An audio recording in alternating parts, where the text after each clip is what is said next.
You were lucky enough through your career to be able to observe Billie Jean King, Chris Evert, Martina Navratilova, Steffi Graf, and Serena Williams, five of the most incredible tennis players who've ever played. By observing them, what did you learn about identity and what it takes to become a champion?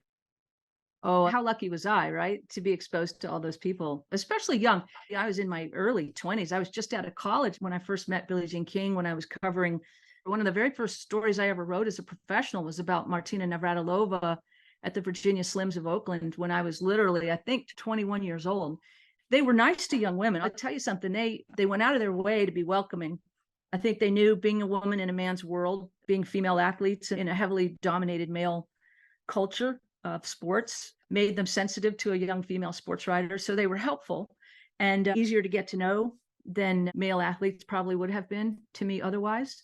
And I was profoundly influenced by all of them in slightly different ways. I remember Billie Jean King telling me, people who bet on themselves tend to win, which was very similar to Pat Summitt's sentiment that most people are afraid to say that's the best I can do. They taught me to go all in, all of them. When you write about a Chris Evert or a Martina Navratilova or a Billie Jean King, you want to meet their excellence with your own. You just don't want to half-ass it. You want to write up to the subject. And they were great examples for me as a younger person. They were the first people that I had the opportunity to watch really closely for their methods and how they became as great as they did. Understand this. Chris Evert is 5'6" and 125 pounds. Okay.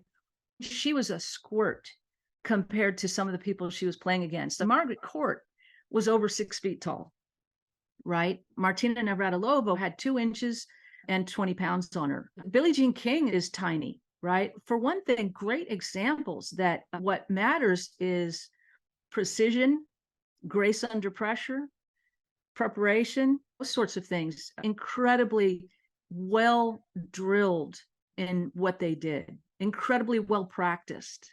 I would watch them hit. I'd watch them go out and practice against each other. And Everett would get furious if her practice opponent couldn't keep the ball in play enough for her to really groove her strokes. A long answer to the question, but it's because I'm so fond of those people and I owe them so much.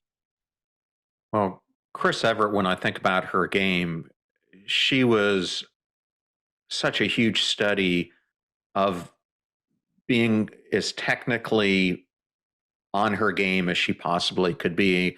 And I remember the way she would defeat a lot of the players that she went against was she allowed them to defeat themselves because she constantly wore them down by just moving them all over the court until they got into their own heads. And she was able to, through sheer grit and intelligence, overcome some people who were stronger, like you were saying, athletically, but she Mhm. was extremely strong mentally.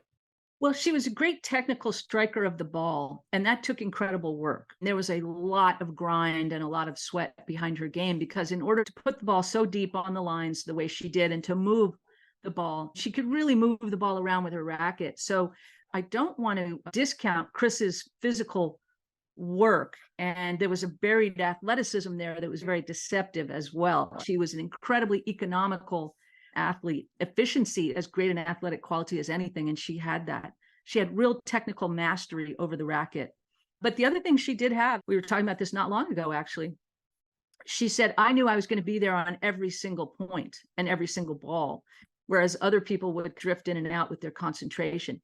She had to play that way. She had to be there on every single ball because she didn't have the physical gifts of a Navratilova. It took more out of her, to tell you the truth. Chrissy she had to use all of her emotions, all of her focus. Navratilova could come and go in a match and still be okay. Chrissy couldn't. And so I think that's why probably Chrissy's career was a little bit shorter. But I never saw an athlete use up more of themselves in pursuit of excellence than Chris Evert. She absolutely scraped the bottom of her mental, physical, emotional barrel. She used everything she had. Well, Sally, thank you for sharing that.